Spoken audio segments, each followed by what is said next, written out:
मी जेव्हा राजा शिवछत्रपतीचं शूटिंग करत होते विनयजी, तेव्हा मी माझ्या लेकाला बरोबर घेऊन जायची आणि मला वाटायचं की बालशिवाजीचं शूटिंग चाललंय, त्याला मजा येईल बघायला. एकदा मी त्याला घेऊन गेले तर दिवसभर माझ्याबरोबर होता आणि शिवाजी महाराज लहान 7-8 वर्षाचे आहेत, असं शूटिंग चालू होतं. तर तो दिवसभर माझ्याबरोबर होता आणि नंतर रात्री शूटिंग संपल्यानंतर मी त्याला म्हटलं, आवडलं का रे तुला? तर तो म्हटला, हो आवडलं. पण म्हणाला, माझ्या मनात एक विचार आला, शिवाजी महाराज झाले याच्यात काही विशेष नाही आहे.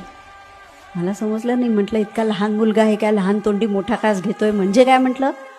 मला म्हणाला की बघ ना, त्याची आई त्याला उठवताना कोणती गाणी म्हणते? स्वराज्याची गाणी म्हणते. त्याला दूध पाजताना काय म्हणते? स्वराज्य. त्याला जेवायला घालताना कोणत्या गोष्टी सांगते? नरसिंहाच्या गोष्टी सांगते. त्याला काय शिकवते? तो घोडेस्वारी शिकवते. आणखी त्याला काय शिकवते? ते भाले कसे चालवायचे, तलवार कशी चालवायची शिकवते. सतत सांगते की आपल्याला आपल्यावर झालेल्या अन्यायाला आपण कधीही माफ करता कामा नये, आपण त्याची परतफेड केलीच पाहिजे. रात्री झोपवताना काय सांगते? स्वराज्य आणि स्वातंत्र्य. असं जर आई सारखं तेच सांगत राहिली तर मग शिवाजी महाराज होणारच की.